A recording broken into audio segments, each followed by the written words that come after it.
There's a specific silence that fills a house after a lie has been told.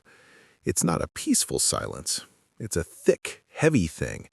And if you listen closely, you can almost hear the ghost of the truth rattling in the corners of the rooms. I was sitting in that silence, long after my wife Hannah had gone to bed. The freelance project on my screen was just a blur of pixels. My mind was replaying the evening, frame by frame. She'd come home late, again. Her perfume, a light floral scent she wore for the office, had clung to her blazer. But underneath it, was that the faint smoky smell of bar whiskey? She'd been exhausted, she said. The Henderson account was a beast. She'd barely touched the dinner I'd kept warm for her. "I'm just gonna crash on the couch, Michael," she'd murmured, already pulling the old knit blanket from her grandmother over her shoulders. "Don't want to wake you when I toss and turn."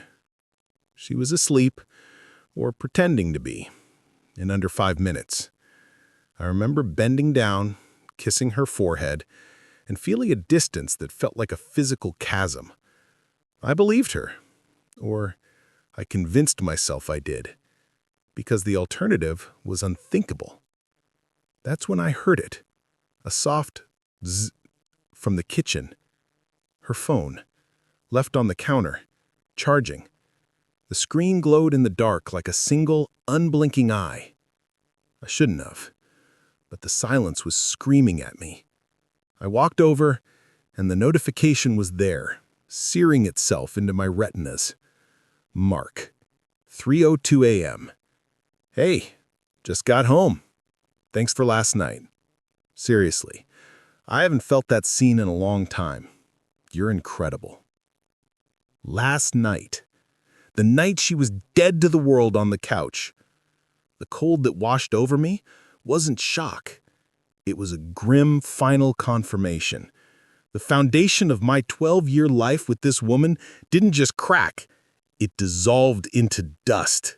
Right there in our dark kitchen under the pale glow of a betrayal spelled out in a text message. There's a specific silence that fills a house after a lie has been told. It's not a peaceful silence. It's a thick, heavy thing. And if you listen closely, you can almost hear the ghost of the truth rattling in the corners of the rooms. I was sitting in that silence, long after my wife Hannah had gone to bed. The freelance project on my screen was just a blur of pixels. My mind was replaying the evening, frame by frame. She'd come home late, again. Her perfume, a light floral scent she wore for the office, had clung to her blazer. But underneath it, was that the faint smoky smell of bar whiskey? She'd been exhausted, she said. The Henderson account was a beast. She'd barely touched the dinner I'd kept warm for her. "I'm just gonna crash on the couch, Leo," she'd murmured, already pulling the old knit blanket from her grandmother over her shoulders. "Don't want to wake you when I toss and turn." She was asleep, or pretending to be, in under 5 minutes. I remember bending down, kissing her forehead, and feeling a distance that felt like a physical chasm. I believed her, or I convinced myself I did, because the alternative was unthinkable. That's when I heard it, a soft bzz from the kitchen. Her phone, left on the counter, charging. The screen glowed in the dark like a single unblinking eye. I shouldn't have, but the silence was screaming at me. I walked over, and the notification was there, searing itself into my retinas. Mark, 3:02 a.m. "Hey, just got home. Thanks for last night.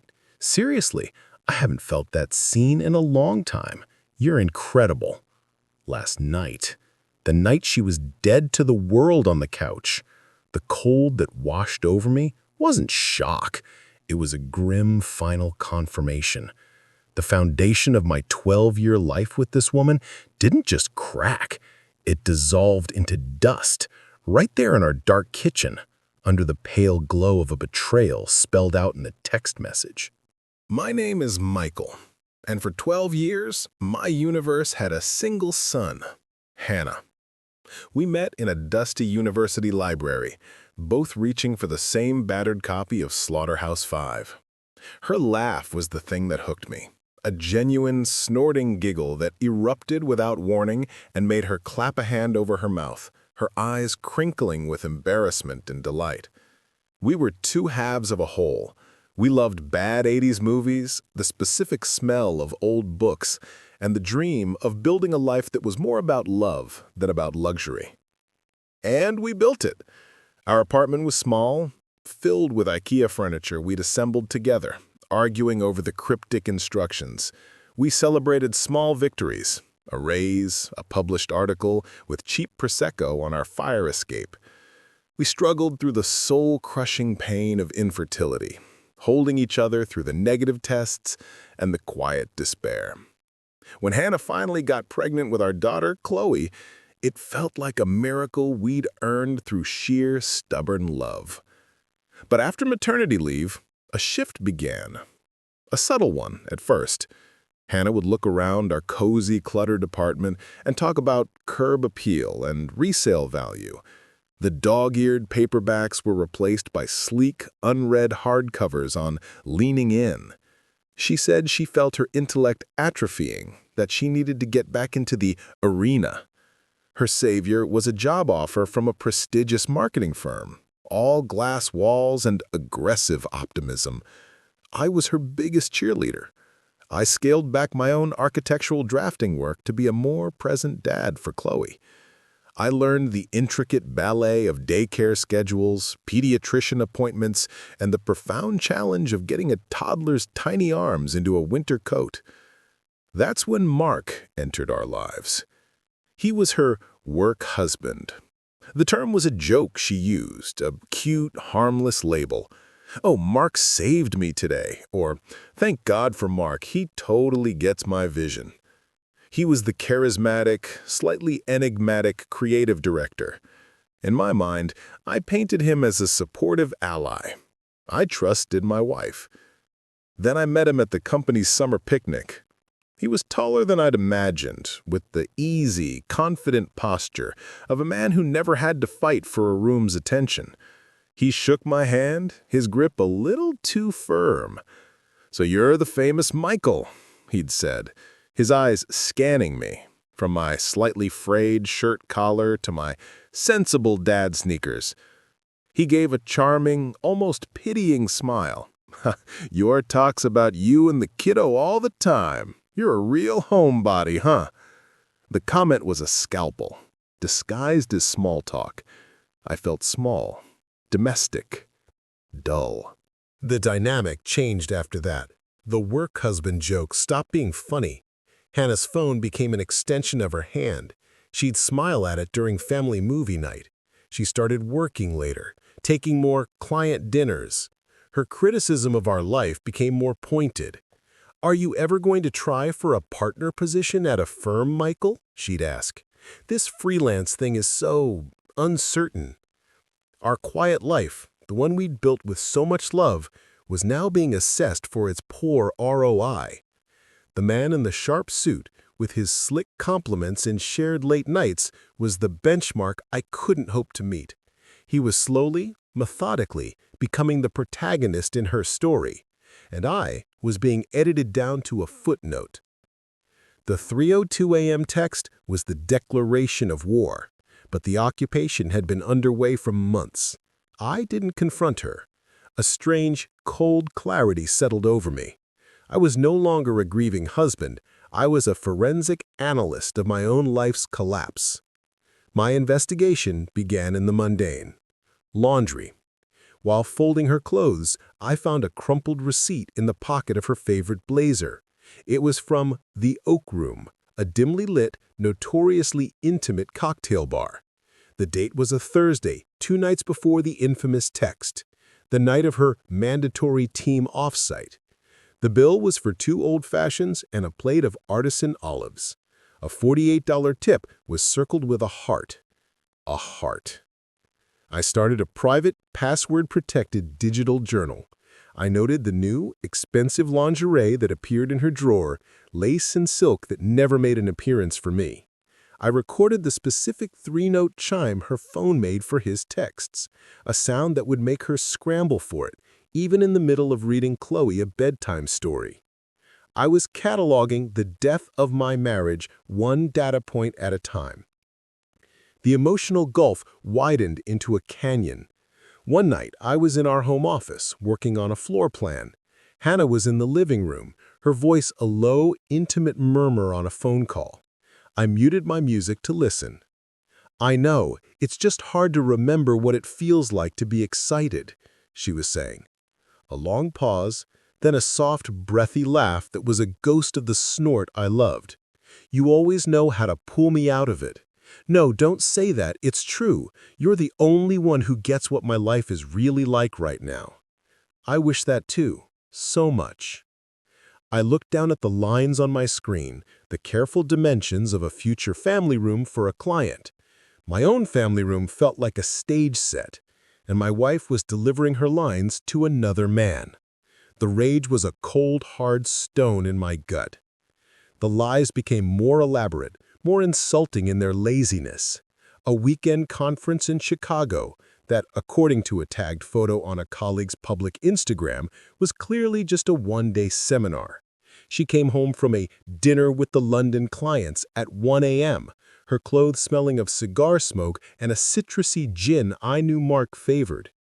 When I leaned in for a kiss, she turned her head, offering her cheek. The rejection was a paper cut, 1,000 times over. The true breaking point, the moment the last thread of hope snapped, came from a source of pure innocence. Chloe. We were at the park, and Chloe was on the swing. "Higher, Daddy, higher!" she squealed. As I pushed her, she babbled, "Like Uncle Mark pushes Mommy." I froze, my hands still on the swing's chains. The world seemed to slow down. "What, sweetie?" "On the big swing at the big park. He pushed Mommy and she laughed so loud." My blood turned to ice. "When was that, baby?" Chloe, just 2.5, just shrugged. "When you were gone." I had been on a 2-day site visit for a freelance job the previous weekend. Hannah had told me they'd had a quiet weekend, just her and Chloe, baking and watching cartoons. The lie was so profound, so insidious, that it used our daughter as both a prop and an alibi. That was the moment. The grief vanished, burned away by a pure, focused fury. The time for passive observation was over. It was time to act. I became a ghost in the machinery of our life, moving silently and with purpose. I used my tech skills to create a complete, forensically sound backup of her phone's data, syncing it to an encrypted drive. The evidence was a tidal wave. Flirtatious texts about escaping their real lives. A shared playlist titled The Soundtrack. And then the jackpot. A calendar entry for a doctor app that, when I cross-referenced it with her email, was a confirmed reservation for a deluxe king room at the Alcott Hotel, paid for with our joint credit card, the one meant for groceries and household emergencies. I had it all.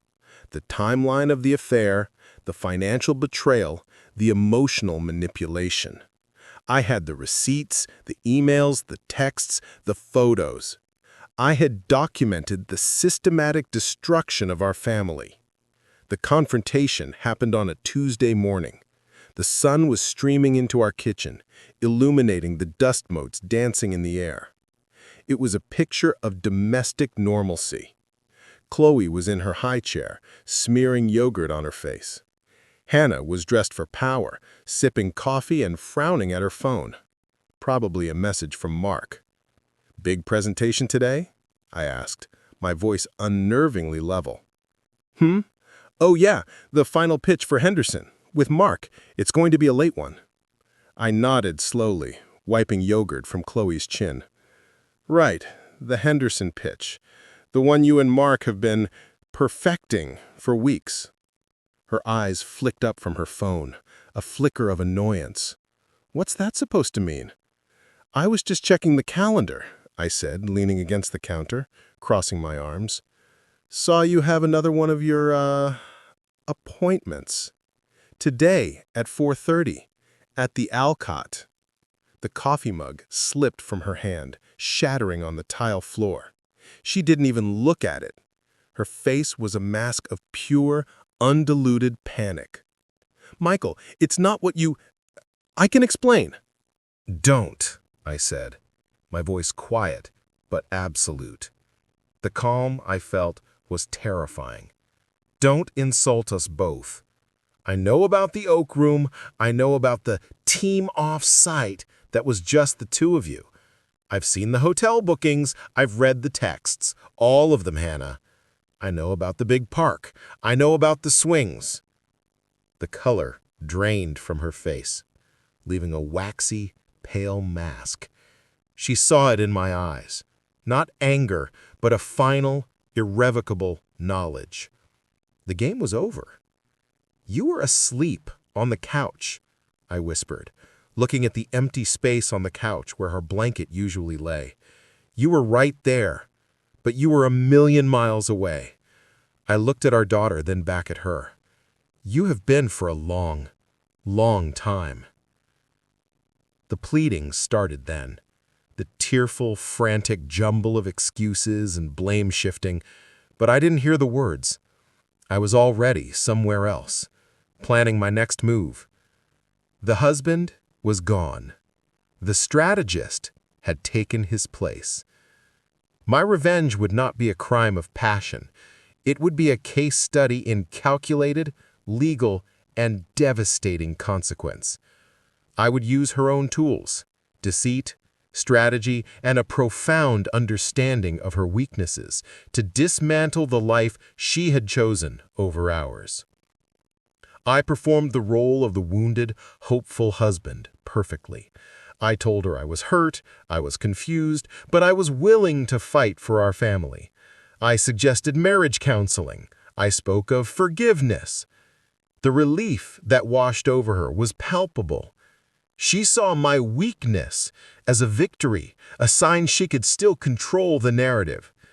This performance granted me the ultimate asset, her lowered guard and uninterrupted access to the evidence I still needed to gather. While she thought we were in therapy to reconcile, I was meeting with Evelyn Ross, a divorce attorney whose nickname in legal circles was the Anvil. I provided her with a digital dossier so comprehensive it made her raise an impressed eyebrow. "This," she said, tapping the drive, "is what we call a fortress." We began the quiet, methodical process of separating our finances. I documented every asset, every direct deposit from her high-paying job. I discovered the secret account where she'd been stashing small amounts of bonus money, money that had funded her affair. I used my freelance skills to fabricate a story about landing a massive, long-term contract with a German firm, explaining my own busyness, and more importantly, solidifying my position as the stable, primary caregiver for Chloe. This was the masterstroke. Hannah and Mark's firm had a zero-tolerance policy between relationships between managers and their direct reports, citing conflict of interest and potential for harassment. Their affair was a fireable offense for both of them. But I didn't go to HR. I went to the source. This was what you were sacrificing. The revenge wasn't about me hurting you. It was about securing a future for her, free from the lies you built. It was about protecting the one truly good thing we made together. I turned, picked up my car keys, and went to pick up our daughter from daycare. I was leaving her alone, surrounded by the shattered pieces of the double life she'd chosen, a life that had now imploded with surgical precision. The divorce was final in a matter of months. Chloe lives with me in a new apartment filled with light and real laughter.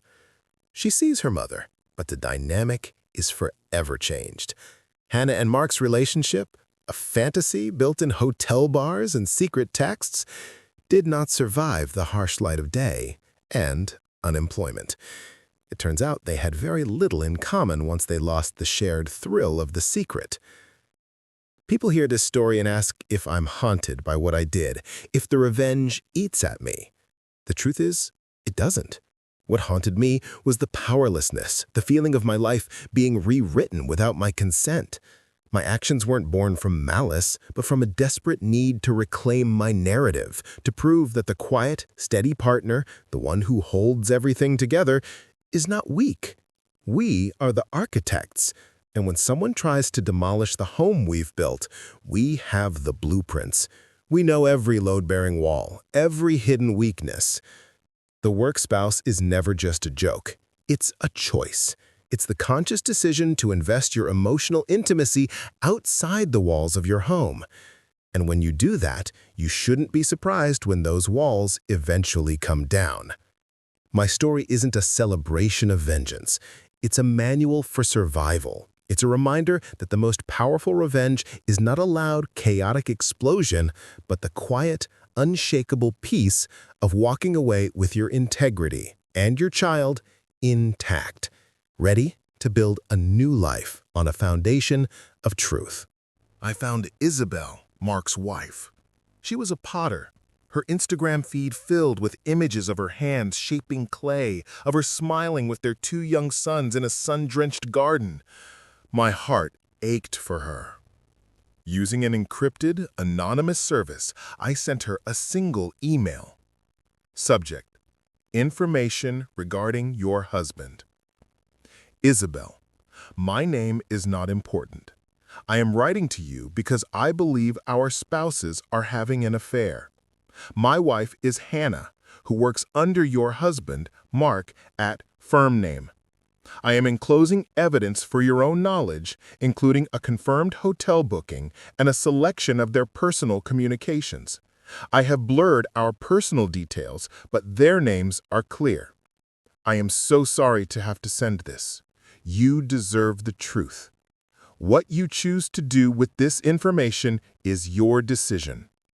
I attached a curated, undeniable selection of evidence and hit send. The fallout was swift and brutal. Isabel, a woman clearly made of stronger stuff than her gentle art suggested, did not confront Mark privately. She forwarded the entire email chain directly to the CEO and the head of HR with a scathing cover letter demanding accountability. The internal investigation was a blitzkrieg. Hannah and Mark were called into separate meetings on a Tuesday morning. They were terminated for gross misconduct and violation of company ethics before they could even pack their desks. The security footage of Hannah being escorted out of the glass building, her face blotchy with tears, was a scene I could only imagine, but the image was vivid enough. She came home that afternoon, a shell of a person. She collapsed on the floor, sobbing. "Leo, they fired me. They fired us. They called it a severe breach of fiduciary and ethical duty. My career, it's over." I stood over her, no longer an actor. The mask was off. "I know, Hannah," I said, my voice devoid of any emotion. "I sent Isabel the email. I provided the evidence." The journey her face took, from confused grief to dawning horror to abject terror, was the final, satisfying click of the lock. The puzzle was complete. I've filed for divorce. The papers will be here tomorrow. My lawyer has everything. Given your current unemployment, my role as Chloe's primary parent, and the evidence of your adultery and financial deceit, I will be seeking primary custody, exclusive use of the apartment, and spousal support to ensure Chloe's life remains stable. I placed a single framed photo on the floor beside her. It was of me and Chloe, building a pillow fort in the living room, both of us laughing. A moment of pure, uncomplicated joy from the life she had abandoned.